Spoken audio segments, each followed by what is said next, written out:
In an earlier talk, I had said that the Gospel of Luke is known as the Gospel of Prayer because Jesus is shown praying more often in Luke than in the other Gospels. In the text of today, we will come across another incident of Jesus praying alone, of Jesus communing with his Father, of Jesus listening to his Father and petitioning his Father, of Jesus being with his Father. And as he finishes his prayer, he comes to his disciples and asks them two questions.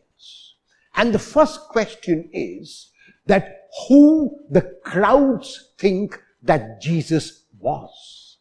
The reason for this question is not because Jesus was not aware of his identity, not because he was not aware of who he was, but simply because he wanted to know whether people had understood who he was.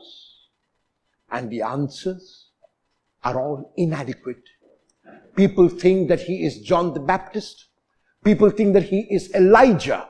People think that he is one of the prophets, and these answers are inadequate. They are insufficient. The second question, Jesus asks his disciples about who they think he is, and Peter answers on behalf of the disciples that he is the Christ of God. The English word Christ comes from the Greek Christos, which comes from the Hebrew Messiah, which means Messiah, which means Christos, which means Christ, which means anointed one. So whether we say Messiah, the Hebrew word, or Christos, the Greek word, or Christ, the English word, we mean that Jesus is the anointed one of God.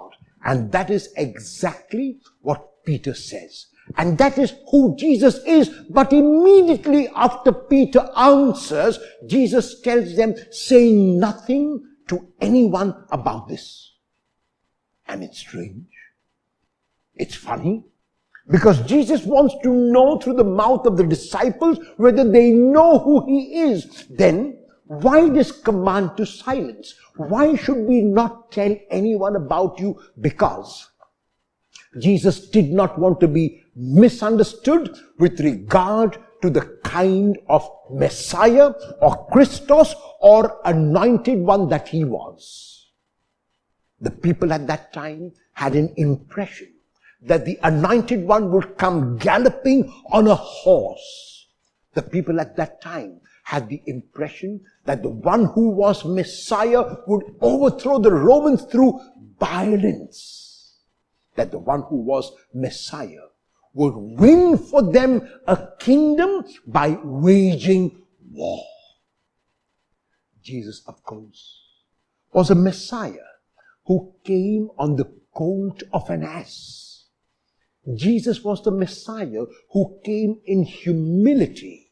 Jesus was the Messiah who came not to be served as kings and queens even today want, but Jesus was the Messiah because he was true king who came to serve.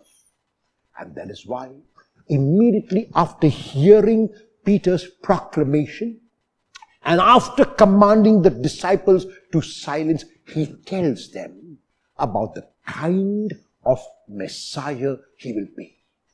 He will be that Messiah who will give his body to be broken and his blood to be shed. He will be that Messiah who will spread out his arms on the cross. He will be that Messiah whom people will look at when they crucify and say, truly, this man was God's Son. If Jesus asked you the question, who do you say that I am? What would your answer be?